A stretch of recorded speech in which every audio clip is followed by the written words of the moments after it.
for to you. Here I am to. Here I am to. Here I am to say that you're my God. All together. All together. You're God. Bonjour tout le monde, c'est Motivatrice Pamela. J'espère que vous allez bien. En tout cas, moi, comme d'habitude, bon, je me porte à merveille. Bon, maintenant, on va parler en anglais. Hello, hi guys, everybody. I hope you feel good. It's Motivator Pamela.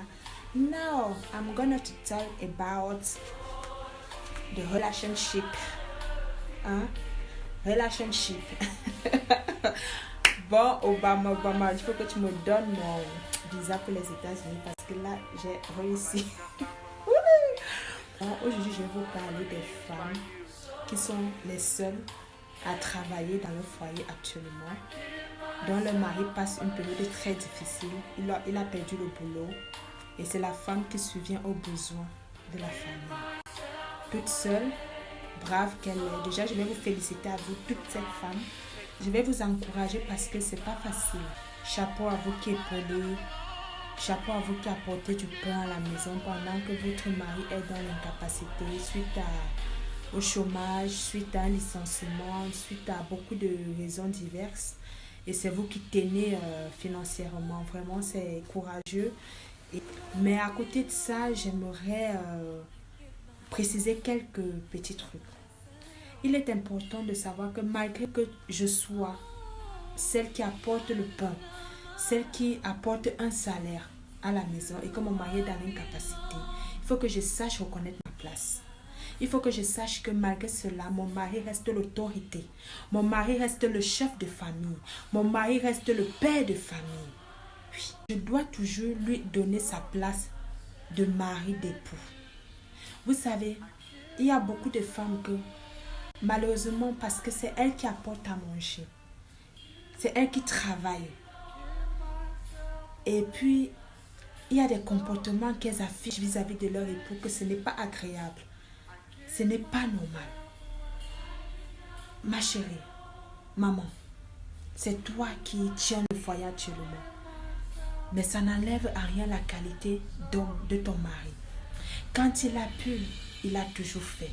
Je parle ici des hommes responsables, oui, qui se sont battus, qui ont toujours travaillé afin que leur famille ne manque de rien, qui se sont donné corps et âme pour que leur famille soit à l'abri du besoin. Mais malheureusement, les aléas de la vie ont voulu qu'il perde son emploi. Je parle de ces hommes valables-là.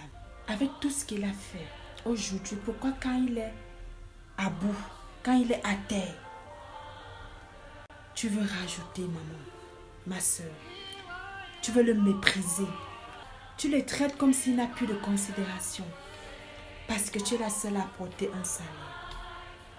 Tu profites de ce moment pour ne plus le respecter, pour ne plus faire ton rôle de femme. Il y a certaines qui ne se donnent plus en tant que femme à leur époux dans l'intimité. Il y a certaines qui ne cherchent même plus à cuisiner pour leur époux. Non, il y a certaines qui ne font plus rien parce que elle se lève le matin, elle va travailler, oui. Mais à côté de ça, ton mari doit t'aider dans les tâches, oui. Mais ton rôle de femme doit être là. Malheureusement, j'ai fait ce triste constat. Nous les femmes, quand on gagne de l'argent, on a tendance à se sentir l'égal de l'homme, de notre homme. Et ça, ce n'est pas bon.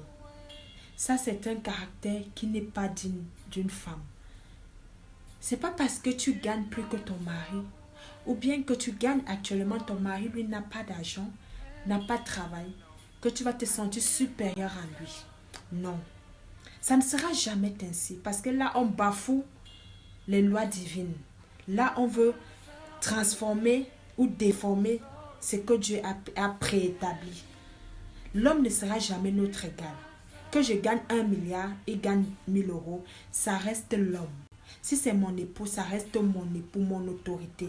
Je lui dois respect, soumission selon la parole de Dieu. Soumission, ce n'est pas l'esclavagisme, mais selon la parole de Dieu. Parce que la manière dont tu traites ton mari comme un moins que rien, c'est aussi toi que tu traites ainsi. Vous formez déjà une chaîne. Donc si tu manques de respect à ton mari, tu le traites comme un moins que rien. Je ne comprends pas comment cet homme que tu minimises, que tu rabaisses, que tu méprises, comment tu arrives encore à accepter qu'il ait des rapports sexuels avec toi. Parce qu'un homme que tu méprises, que tu dénigres, tu ne peux pas accepter normalement. Ça, tu acceptes la pourriture de venir sur toi. Donc il faudrait que vous compreniez cela. Si tu traites ton mari comme de la saleté, comme de la poubelle, comme un moins que rien, ça veut dire que toi aussi tu es pareil. Souviens-toi, quand tu te vantais tout le temps, mon mari, c'est l'homme le plus merveilleux du monde, le papa le plus formidable. Quand j'ai besoin de tel sac, il m'achète. Tout le temps, il m'offre des cadeaux. Il me fait des surprises. Avec le peu qu'il a, il arrive à me rendre heureuse. Il m'amène dans des endroits paradisiaques pour les vacances. Il s'occupe bien de moi. Souviens-toi quand tu étais contente de tout ce qu'il faisait pour toi. Avec le peu qu'il avait, il s'occupait de toi, des enfants.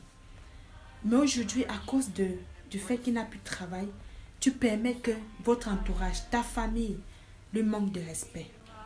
Tu le jettes comme ça dans ta famille pour qu'on le méprise, pour qu'on l'insulte. Tu es là sans dire un mot. Tu ne dis rien. C'est malheureux les femmes qui se comportent de la sorte. C'est très malheureux, mesdames. On ne fait pas ça. C'est une honte. C'est la stupidité d'agir de la sorte.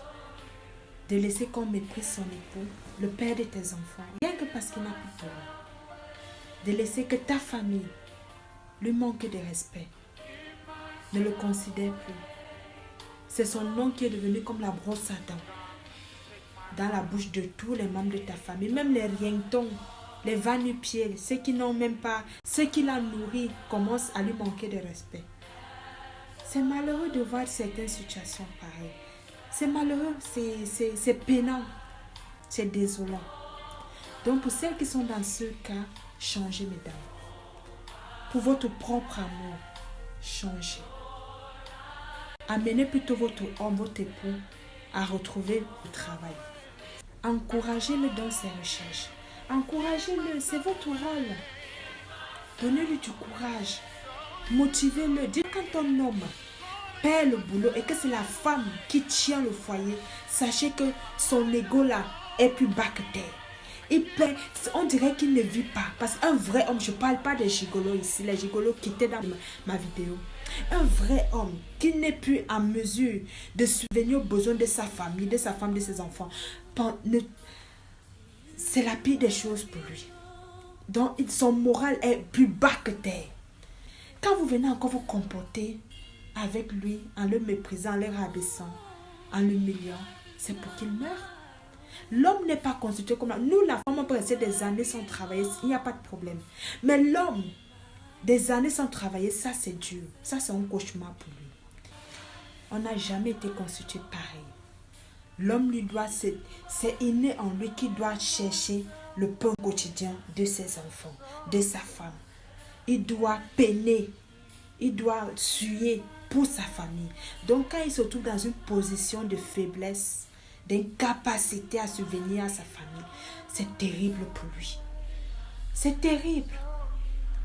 Et c'est beaucoup plus les femmes africaines qui le font. C'est beaucoup plus nous qui le faisons. On doit arrêter ça. We have to stop that. On doit arrêter ça. On doit être aussi des femmes réfléchies que quand il faut aussi épauler nos époux, on les épaule. Oui, c'est ça le mariage pour le bonheur et pour le pire, c'est aussi ça. Pour ceux qui ne se sont pas encore abonnés à ma page, n'oubliez pas de le faire. Motivatrice Pamela. Et appuyez sur la cloche de notification. Ne ratez ni louper aucune de mes publications. You understand? Ok, babe? Ok, guys? Ok, je compte sur vous. N'oubliez pas. Allez, ciao, ciao. God bless you. Bye. And